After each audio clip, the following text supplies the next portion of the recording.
உளவியல் கல்வி மூலம் மனித நடத்தையை மாற்றி அமைப்பது கல்வி உளவியல். உளவியல் என்பது நனவு நிலை பற்றியது என வலியுறுத்தியவர் வாட்சன். உளவியல் என்பது மனிதனின் நனவற்ற நிலையே என கூறியவர் சிக்மண்ட் ஃப்ராய்ட். இருத்தல் கொள்கையின் தந்தை ஜீன் பால் சார்ட்ர். நடமாடும் பள்ளி என்னும் கருத்தை வெளியிட்டவர் மெக்டொனால்ட்.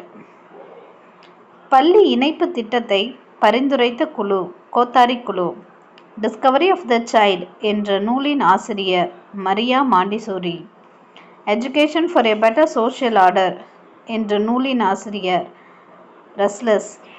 பெண் கல்வியின் முன்னோடி எனப்படுபவர் பண்டித ஈஸ்வர சந்திர வித்யாசாகர். தாரா சந்த் குழு அமைக்கப்பட்ட ஆண்டு 1948.